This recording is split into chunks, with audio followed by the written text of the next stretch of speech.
Shalom, eu sou o pastor Ronaldo, aqui da comunidade Mishpahat Adonai. Estamos no Shabat, celebrando o recebimento do sábado, o início do sábado. Passamos a nossa cerimônia tradicional com louvores. E agora, como de costume, vamos estudar a palavra. Shabat é dia de estudar também, né? Estar descansando, mas estudando na presença do Senhor.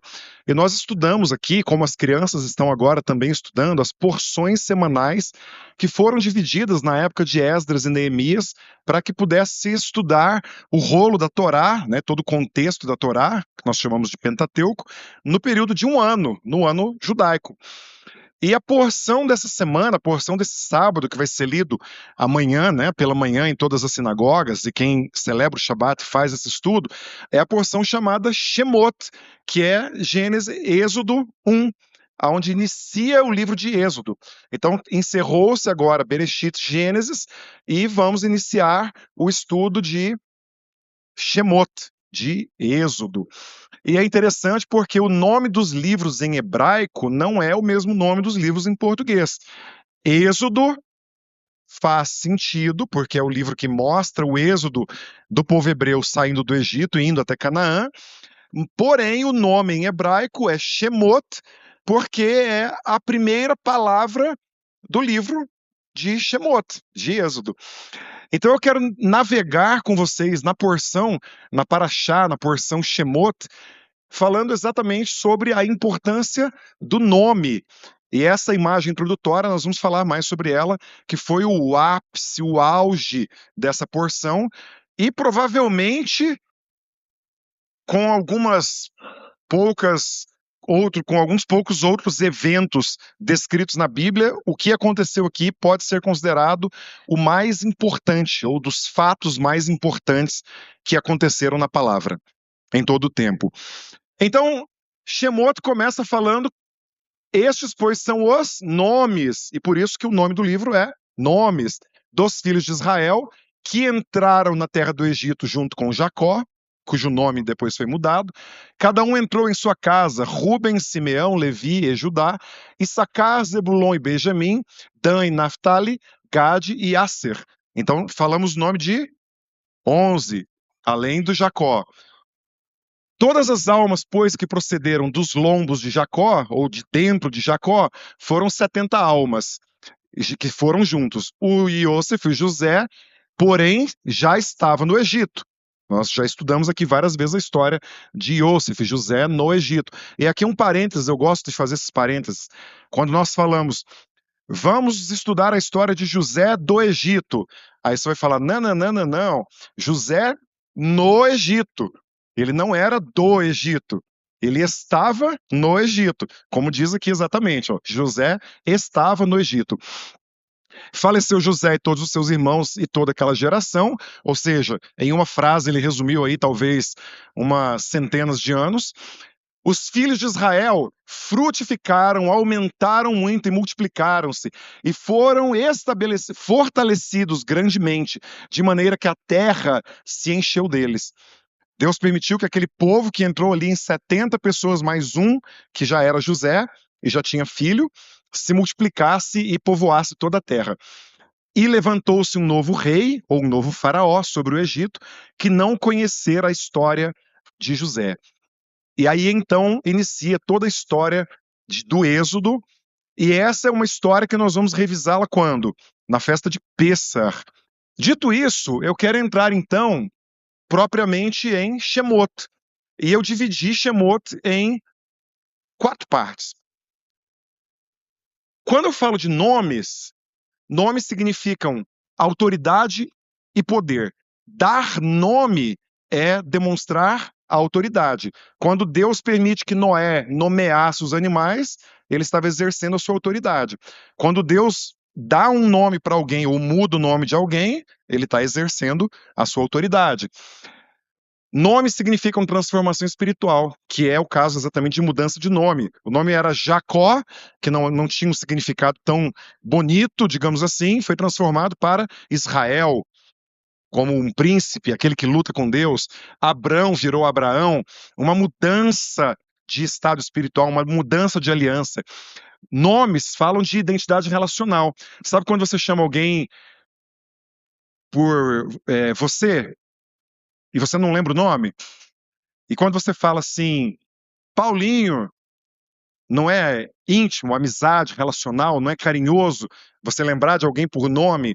E quando você encontra alguém que você não via há anos e você lembra o nome da pessoa, ou melhor, quando a pessoa lembra o seu nome, você não fica honrado?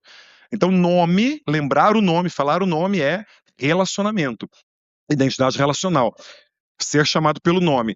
Nome é relacionado com existência na Bíblia. Se a pessoa tem um nome e esse nome ele é escrito e é falado e é memorado, significa que a pessoa não é uma pessoa comum. Tem nomes na Bíblia que aparecem uma vez e depois some. E há nomes que são repetidos de forma muito intensa. Ter nome é ter lugar na Bíblia. Ter nome é ter essência. O nome expressa a natureza interior da pessoa ou a realidade. Quando o nome é dito, a gente toca a essência da pessoa. Isso tudo dentro da tradição judaica. Missão e vocação, há muitos nomes que mostram papel, vocação das pessoas, e nós vamos ver casos nesse sentido. Também de destino, de direção. Nomes que trazem relação com Deus, nomes que começam com EL, El, ou terminam com EL, de El Shaddai, Emanuel, ou Elisa, Israel, né? O El é Deus, Emanuel, relacionamento com Deus. Então, os nomes trazem essa característica de relacionamento com Deus também, não só os terminados em El. Nomes são dados em memória de evento, momentos fundamentais como nascimento, dor, redenção, esperança. Nós vamos ver alguns casos sobre isso.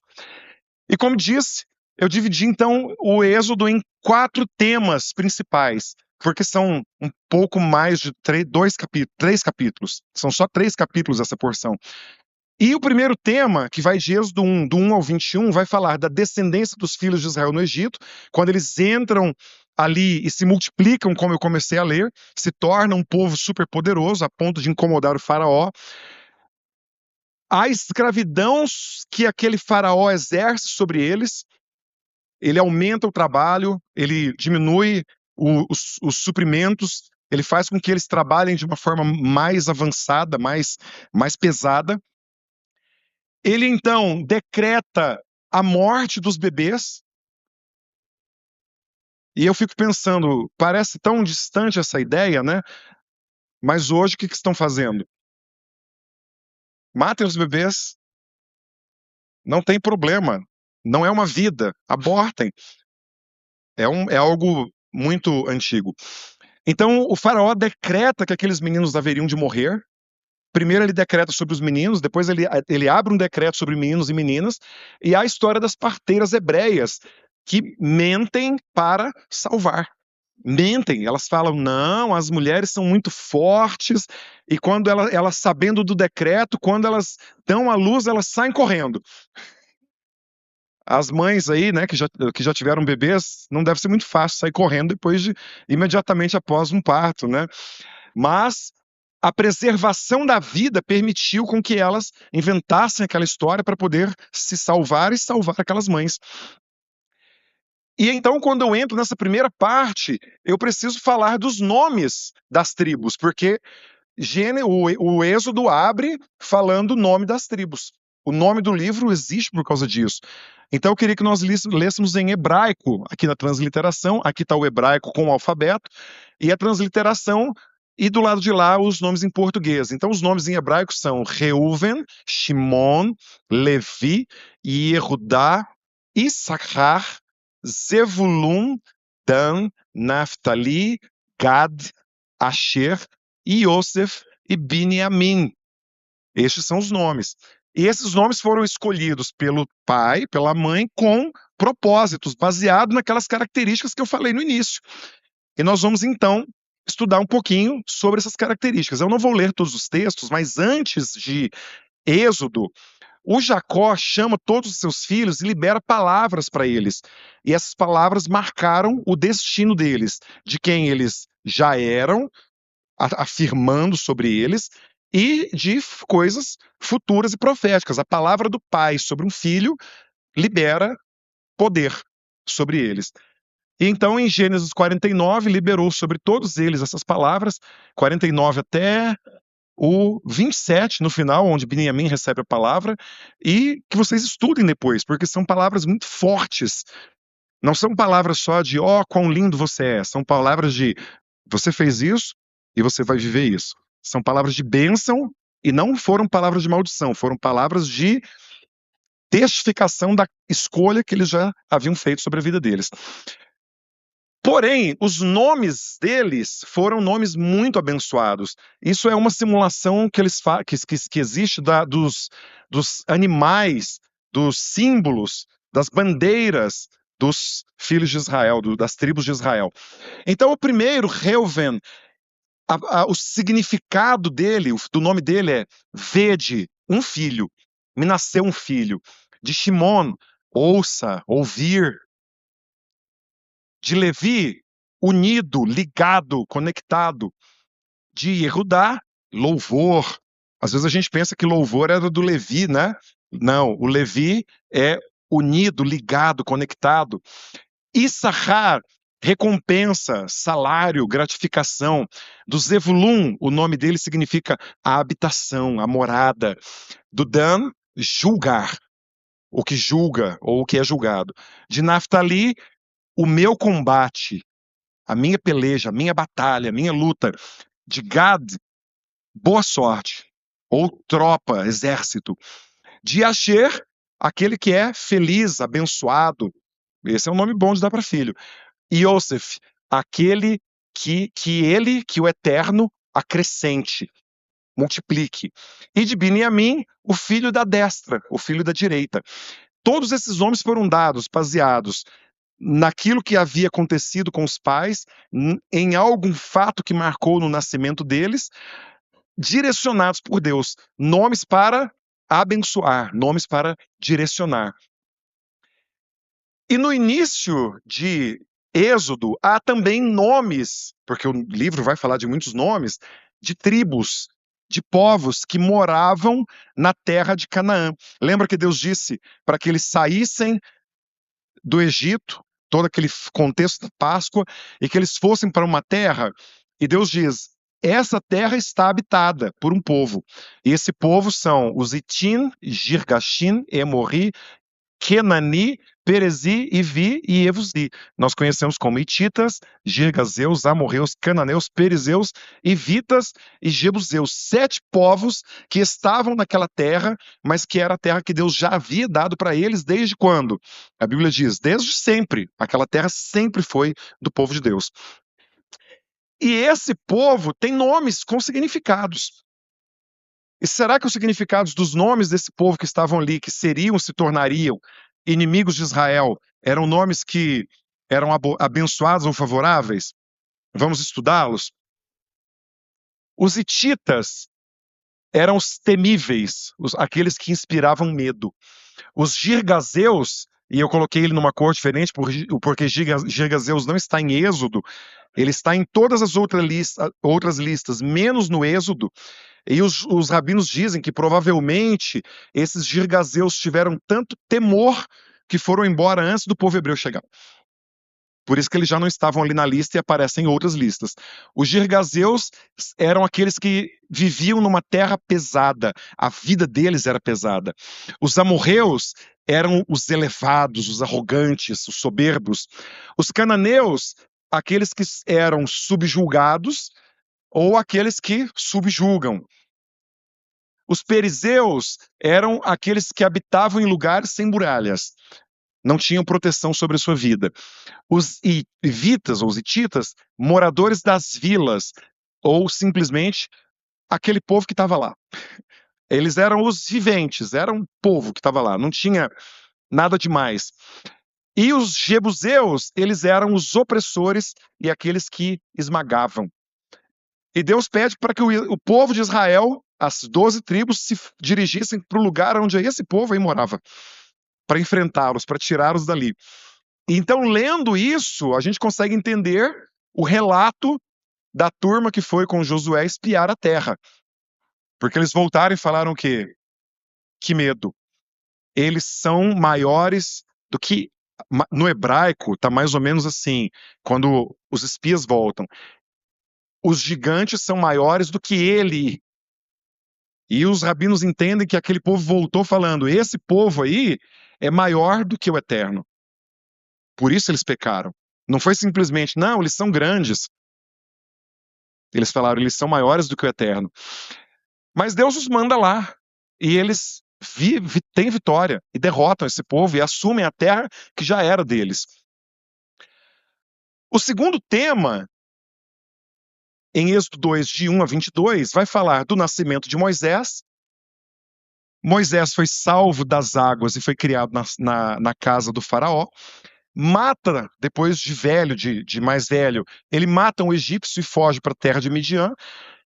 Vive na terra de Midian, se casa com Zípora, ou Zípora. Essa segunda parte vai contar de toda a história dele, mas basicamente vai falar de um homem que fugiu, que foi embora. Um homem que cometeu erros, porque ele mata o egípcio para desde ali defender o povo. Ele tenta ali depois apartar também uma briga por causa de água no poço. E ele vai para Midian e passa lá muitos anos. E aqui tem um fato muito interessante, porque a Bíblia relata adiante que ele fala para Deus que a língua dele era pesada, por isso ele não conseguiria debater com o faraó, quando Deus manda que ele vá. E todos entendem, em geral, numa leitura superficial, que ele havia, nos 40 anos e tantos que ele passou na terra de Midian, esquecido o idioma do faraó, o egípcio. Mas a tradição judaica conta uma midrash muito interessante, que quando o faraó entra na casa, quando Moisés entra na casa do faraó, os sábios do faraó dizem o seguinte: esse menino é um rei, esse menino não é normal. Então a gente precisa fazer um teste, porque se você criar esse rei dentro da sua casa, ele vai tomar o seu lugar. E fizeram um teste com ele, isso não é Bíblia, isso é tradição judaica. Colocaram um pote de ouro e colocaram um pote de brasa. E os sábios falaram: se ele engatinhar até o pote de ouro, nós o mataremos, porque ele é um rei que vai tomar o seu dinheiro, o seu lugar. Mas se ele for atraído como uma criança para o fogo, para o calor, nós entenderemos que ele é uma criança comum. E Deus empurra Moisés para o fogo e ele encosta sua língua na brasa. E ele queima a língua, então a tradição judaica diz que ele tinha uma língua presa, uma língua queimada, por isso ele tinha dificuldade de falar. Não é Bíblia, mas é muito interessante. É muito legal entender isso, que os judeus já falavam sobre isso há muitos anos. Então, na história do Moisés, há características extremamente interessantes. Mas de onde esse Moisés veio? Ele era descendente das tribos?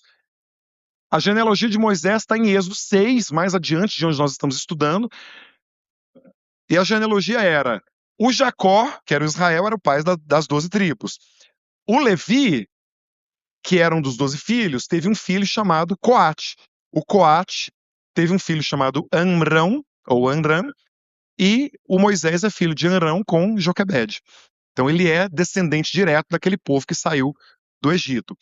E o nome Moshe vem do verbo machá, que significa retirar ou puxar para fora. Nesse tempo verbal, puxar para fora. Moshe, aquele que foi retirado. E por que o nome dele foi dado naquele momento das águas, aquele que foi retirado das águas? Lembra que eu falei do significado dos nomes? Porque existem nomes? O nome dele é a história dele. Exatamente a história do que aconteceu com Moisés. Vamos falar um pouco mais sobre o nome dele? O nome dado foi Moshe, que é aquele que foi tirado, mas ele soa na tradição judaica como aquele que retira os outros. É diferente de simplesmente ele ser retirado. A filha do faraó dá o nome segundo o evento imediato, salvo da água, e Deus transforma o nome dele numa missão. Moshe não foi apenas salvo, ele salvaria os outros e tira Israel das águas, abre o mar, da escravidão, da opressão, da idolatria, da mesma forma que foi acontecido com ele. Há uma expressão judaica que se chama midá keneged midá, midá keneged midá, medida por medida. Então, Moisés foi salvo pela água e mais tarde ele dividiu o mar, ele conduz um povo inteiro através do deserto num lugar de ausência do mar, de ausência de água, e faria jorrar água da rocha. Então a água, ela fez parte da vida do Moisés até o fim. E os rabinos dizem isso. Antes de Moshe tirar o povo do Egito, o nome dele já o tinha tirado da água. A missão dele, o propósito dele, aquilo pelo qual ele foi chamado. Isso é muito lindo. E o terceiro tema, onde é então o ápice que eu acho, todos, na verdade, que estudam a Bíblia acham, a sarça ardente, entre Êxodo 2:23 até o 3:15, o final da Parashiot, da Parashá, continua falando da opressão de Israel, ainda não é o final. Continua falando do clamor que o povo levantou a Deus para que levantasse um resgatador. Vai falar da revelação de Deus na sarça ardente para Moisés, aonde ele vai diante daquela árvore e a árvore queima, mas não se consome. E eu creio que nem fumaça devia ter, era um fogo que não consumia. Ali Deus chama Moisés como líder e mensageiro dele e revela o seu nome, que eu coloquei ali escrito em branco, em hebraico, lendo ali da direita para a esquerda, Yud, Rei, Vav, Rei. E essas 4 letras em hebraico são como consoantes, não há pronúncia. E aqui eu faço questão de lembrar isso. As pessoas tentam dizer o nome de Deus. Eu não vou lembrar de nenhum aqui que seja comum. Tem vários nomes comuns, tem nomes de religiões que usam nomes que derivam dali, mas não existe a pronúncia. Há suposições desse nome. Podem ser ditas até em estudo, mas com máximo de reverência. Mas falar o nome é esse, não se sabe, porque por zelo para que o nome não fosse profanado, nos exílios, os judeus guardaram o nome para si e não passaram para os seus filhos e para os seus netos. Esse nome ficou, então, oculto. Sabe-se de várias possibilidades, mas não se sabe o nome correto inteiro. No meio do clamor, Deus, então, chama um homem que já tinha um propósito para que ele pudesse ir e libertar o povo. Seria fácil entrar diante do faraó, diante do homem mais poderoso daquela região, sem armas, e falar simplesmente, deixa o meu povo ir. Nós poderíamos fazer aqui uma análise geopolítica com os dias de hoje, né? Chegar lá na Venezuela e falar pro ex-presidente, né? Deixa o povo ir, por favor. Por favor.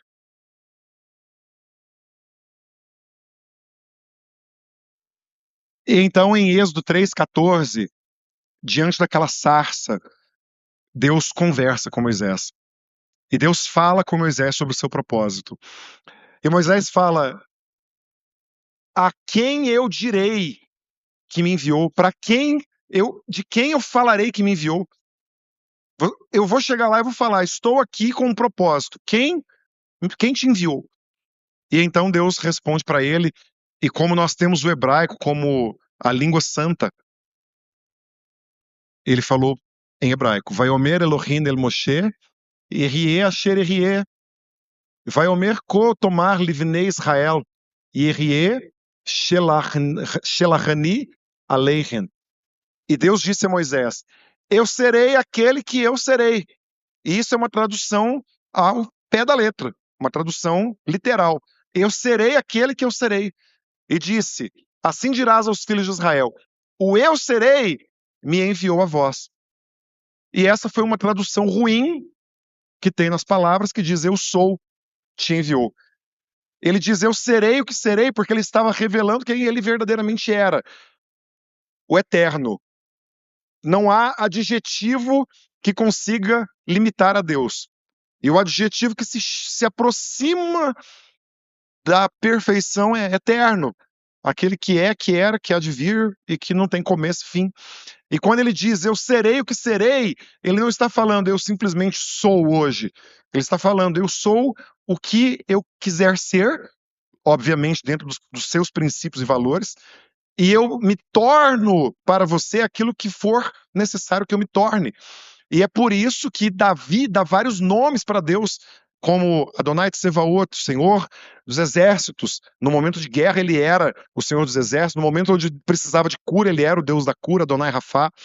E em vários momentos havia nomes que mostravam que Deus estava agindo da forma como ele disse que era. Eu serei aquilo que eu serei. Só que essa informação, ela não seria tão importante quanto Deus falar que tem um nome próprio. O nome. Como o meu nome é Ronaldo. E se em qualquer lugar que eu tiver, em qualquer país que eu tiver, alguém gritar o meu nome, eu vou parar e vou procurar. E Deus nos chama pelo nome. E então, em Êxodo 15, Deus continua falando: Vaiomer od Elohim el Moshe, Kotomar el bnei Israel, Adonai Elohe avoteihen, Elohe Avraham, Elohe Yitzhak, Elohe Yaakov, Shelachani aleihen, ze shemi leolam, veze sikri ledor dor. E disse Deus ainda a Moshe, Moisés: assim dirás aos filhos de Israel, Yud Rei Vav Rei. Ele fala, ele pronuncia o nome dele. Ele fala: o meu nome pessoal é. E ele pronuncia o nome aos ouvidos de Moisés. Yud Rei Vav Rei. Eu sou o Deus dos vossos pais, o Deus de Avraham, Deus de Yitzhak, Deus de Yaakov. Enviou-me a vós. Esse Deus Todo-Poderoso, e ele dizia o nome de Deus, o nome do Eterno, enviou a vocês. Eu sou o Deus de aliança com seus pais. Este é o meu nome para a eternidade. Este é meu memorial de geração em geração. O nome eterno de Deus, marco memorial, que não se deve mover. E por causa disso que adiante, ele fala: não tomem o meu nome em vão. Eu sempre falo aqui, cuidado com as linguagens que a gente usa para se referir a Deus. Qualquer coisinha, fala Deus. Tá bom, estamos clamando a Deus, mas se você estiver se referindo a esse nome eterno, o nome do eterno, a gente precisa pensar antes de sair falando aleatoriamente. Falar como um clamor, como uma convicção, ainda que seja a hora que for. E o Rei Vav Rei, o nome do eterno. O nome do eterno. O nome que, quando nós estivermos face a face com ele, nós ouviremos e conheceremos. É muito lindo. E agora sim, quarto tema, em Êxodo 3:16. Fala da missão de Moisés para libertar Israel, onde Deus dá os detalhes para ele, como ele deveria entrar, com quem ele deveria ir, que forma que ele falaria, o que ele falaria. Ele entra diante do faraó, ele começa ali a fazer as suas argumentações, as suas explanações, ele sente a dureza de faraó, a resistência que Moisés precisou ter diante do faraó, e o endurecimento, porque o faraó aumenta, piora as penas diante do povo de Israel. Ele dificulta ainda mais. Às vezes nós buscamos sobre a nossa vida certas liberações e bênçãos e parece que as coisas às vezes pioram, né? Não há uma resposta. Por que isso acontece? Aqui aconteceu. Às vezes acontece diferente. A gente ora e há o alívio imediato. E às vezes acontece isso. O Redentor chega e a luta aumenta. Mas no meio dessa luta, o Arão e o Moisés debatem com o faraó, e o final nós lembramos e sabemos, eles verdadeiramente conseguem sair. Há pragas, há liberação de várias coisas sobre Israel, a morte dos primogênitos, Pêssar, que conta toda essa história. Mas aqui é um caso muito interessante para nós formarmos o nosso raciocínio em relação a nome. Qual era o nome do faraó? O faraó nunca apareceu o nome dele. Os escritos da história supõem alguns nomes relacionados à época, mas o nome desse homem não aparece. A Torá retirou o nome dele. E a Torá retira o nome daqueles que querem ter poder absoluto. Então há, no hebraico, Kalá Venakal. Kalá Venakal é ser desprezível e rebaixado. E o faraó foi desprezível e rebaixado. Os patriarcas, todos têm nome, nós lemos. Israel, Jacó, Israel tem nome. Moisés tem nome, nós vimos. Deus revela o seu nome. O faraó é resumido, ele é rebaixado ao título de Faraó. Ele não tem identidade em Deus, ele não tem nome. Ele é simplesmente o Faraó. É claro, vocês podem falar, mas há outros homens maus que têm nome na Bíblia. Perfeito. Mas a mensagem que é dada aqui é essa. Um homem que se diz ser Deus, ele é, ele perde o seu nome diante do verdadeiro Deus. Não nós, quando as pessoas se ensoberbecem a ponto de achar que são Deus, Deus lhe tira o nome, lhe tira a autoridade, lhe tira o prestígio. E seu nome se torna um nome completamente sem valor. Quem se coloca como Deus, perde o nome diante do verdadeiro Deus. E então eu busquei nos escritos Ketuvim, nos escritos sagrados, os versículos que falavam sobre nome. E sobre o nome do Eterno, o nome Todo-Poderoso, diz Migdalos Shem Adonai. O nome do Eterno é Torre de Força. O nome do Eterno é Torre Inabalável. Se qualquer coisa falhar, o Senhor é a torre que não falha. Sobre o nome do Messias, no Salmo 72:17, é um salmo que fala do Messias, e Erishemô Leolam, que o seu nome permaneça para sempre, como o nome do Eterno é eterno. E sobre o nosso nome, Provérbios 22:1, aonde nós precisamos colocar diante de nós todos os dias e saber se assim estamos. Tov Shen Meosher Rav. Um bom nome é melhor do que grandes riquezas. Você ser reconhecido, as pessoas te chamarem pelo nome, você ser reconhecido diante do reino de Deus por ser quem é, por aquilo que você faz. Ser reconhecido diante das pessoas por causa das suas decisões. Que você é aqui a mesma pessoa que você é lá fora. É muito ruim quando você é uma pessoa aqui e te pegam fazendo outra lá fora. E acontece. E é vergonhoso. Muito ruim. E a gente não pode viver assim, porque nós temos um nome, nós levamos o nome do Eterno. Um bom nome é melhor do que grandes riquezas. Mas nós falamos pouco sobre o nome do Messias. Yeshua, está escrito aqui, ó. Yud, Shin, Vav, Ain. E Yeshua, esse pontinho aqui, significa que a gente está falando sh, e não é esse Vav com um ponto no meio aqui é o U, e o Ain com um tracinho aqui é o A. Yeshua. E eu quero ler Atos 10:12, para que a gente tenha esse nome em alta conta. Eu já preguei esses dias aqui. Há pessoas que estão desmerecendo Yeshua. A judaísmo messiânico está falando, não é bem assim. Esse povo aí com Yeshua, ele sim, ele... Então, cuidado, porque o nome de Yeshua é isso aqui, ó. Seja conhecido de todos vós e de todo o povo de Israel que, em nome de Yeshua, Hamashiach, o Messias, Hanotzer, o Nazareno, aquele a quem vós crucificastes, que morreu por nós, Deus o ressuscitou dentre os mortos, em nome desse é que este que está são diante de vós, o homem que havia sido curado há pouco tempo, esse Yeshua é a pedra que foi rejeitada por vós e tem sido rejeitada por muitos dentro de igrejas, que é a igreja num dia e vira sinagoga no outro. Foi rejeitada por vós, os edificadores, o qual foi posta por cabeça de esquina. Aqui estava falando para uma liderança judaica.